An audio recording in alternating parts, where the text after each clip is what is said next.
સફળ યાત્રા એક પ્રસંગ કાવ્ય છે જેમાં ધર્મ અને ભક્તિની સાચી સમજ સુંદર રીતે પ્રગટ થઈ છે.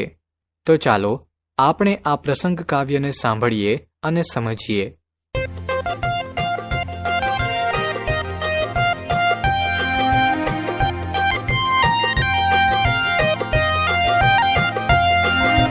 કાશીધામ પૂરું કરી લઈ ગંગાજળ, રામેશ્વર ચઢાવવા ચાલ્યા સકળ.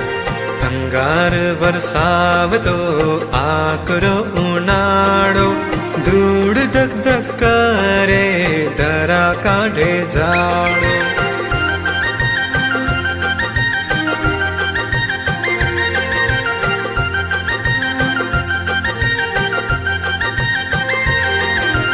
હરિનામ ઘોષ સાથે સંગ ચાલ્યો જાય, ત્યાં ધકેલી ધૂળમાં કો ગર્દભ દેખાય.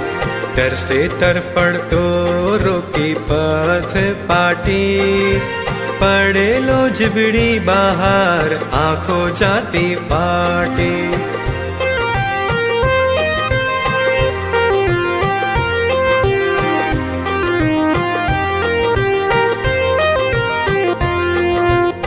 હરિના જન કરુણાથી બોલી હરિહરી, ચાલવા માંડ્યા આગાડી સ્થળ પર હરી.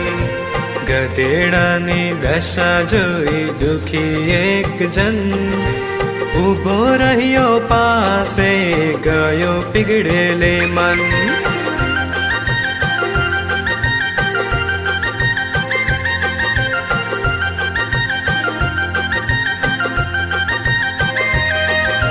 મરતાનું માથું ખોળે લઈ લીધું તહીં, ગંગાજળ ખાલી કરી દીધું મુખમહી.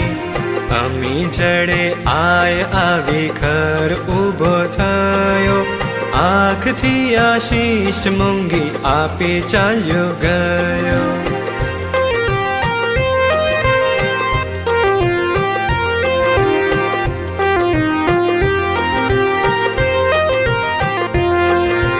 યાત્રાળુઓ જોઈને આ મૂર્ખતાનું કામ, ઠેકડી કરવા માંડ્યા વ્યંગમાં તમામ.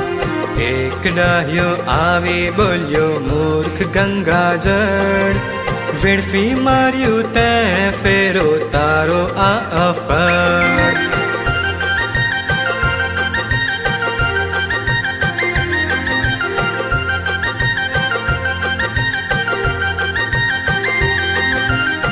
હવે રામેશ્વર જઈ શાનો અભિષેક કરીશ, ગધેડા જેવું કર્યું તે તો છે.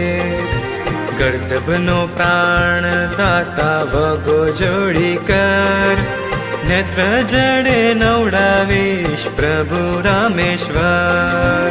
સેવા અને કરુણાથી મોટો કોઈ ધર્મ નથી, એવું સૂચન આ નાનકડા પ્રસંગ કાવ્યમાં સુંદર રીતે કરવામાં આવ્યું છે. કાશીધામના દર્શન કરી ત્યાંથી ગંગાજળ લઈ રામેશ્વર તરફ જઈ રહેલા યાત્રાળુઓના સંઘમાંનો એક માણસ તરસથી પીડાતા એક ગધેડાને પોતાની પાસેનું ગંગાજળ પાઈ દે છે. ત્યારે બીજા યાત્રાળુઓ તેને મૂર્ખ ગણીને ધિક્કારે છે, તેની મજાક પણ ઉડાવે છે.